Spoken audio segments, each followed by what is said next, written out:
Governor Youngkin, he has this CRT hotline, critical race theory, call us, okay?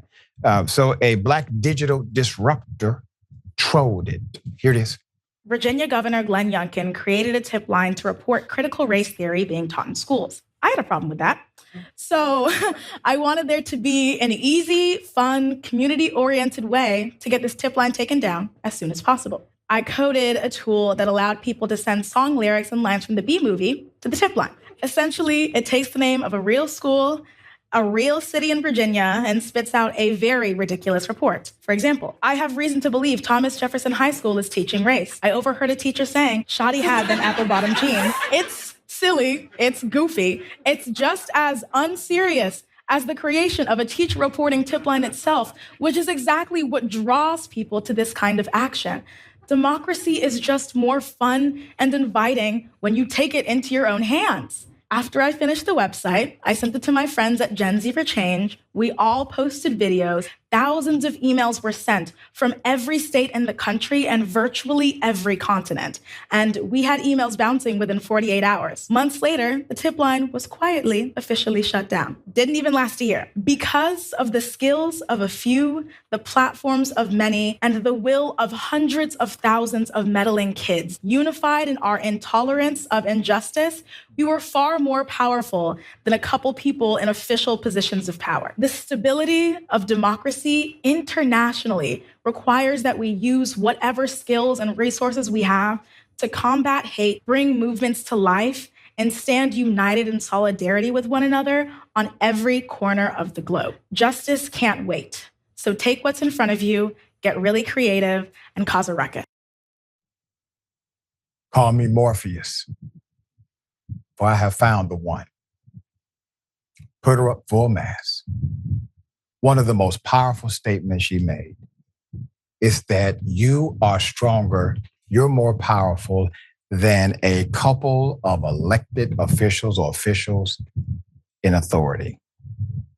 You're looking at Sophia Wangeli, who serves as the director of digital strategy at Gen Z for Change. This is a youth-led nonprofit. It leverages the power of social media to drive what you just saw, progressive change. Sophia is a 22-year-old developer, creator, activist from the greater Los Angeles area, and now attends Columbia University. At 17, she created her first award-winning app, Redawn, to support survivors of sexual violence, thereby sparking her passion for using technology to serve marginalized communities. As the digital strategist, she creates tools to streamline digital civic engagement, tackling issues from the climate crisis to inclusive education.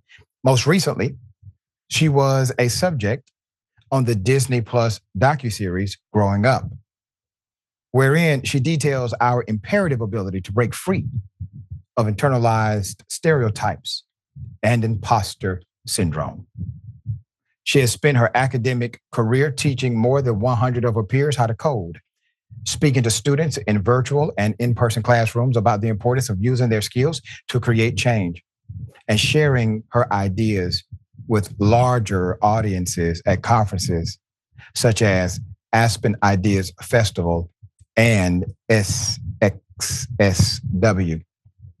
Her work has been lauded in publications such as Teen Vogue, CNN, and even Bloomberg, embedded in computer science curriculum, taught in classrooms nationwide, and has earned her accolades, such as the California Endowment Voices for Change Award and being named a CES Young Innovator to Watch.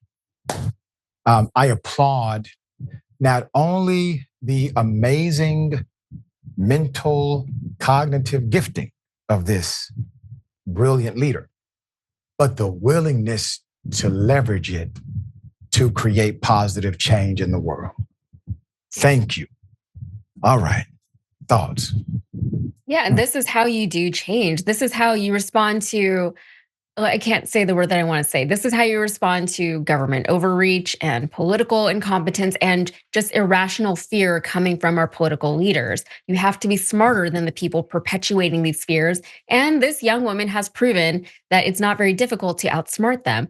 And what I love about what happened here is how geographical sprawl wasn't an obstacle here. There have been so many things that have galvanized groups of people in opposition against government officials or laws or initiatives over the year, but they tend to fizzle out over time. And I think part of the reason for that is because it can be difficult to physically assemble large and long-lasting demonstrations of people when we're all so spread out in the suburbs and in rural areas across this giant country. But technology is the new gathering space. It's the new town square. We're all the town criers on the internet. And I love that this young woman was able to, I love what she was able to achieve using the internet. And for Gen Z, they're the digital natives. They're the ones who grew up with an iPad or an iPhone in their hand. I'm really glad to see that all of that is worth something. Yeah, amazing. And she's doing the work and making effective change, and she avails herself to service. All of her accolades are well deserved.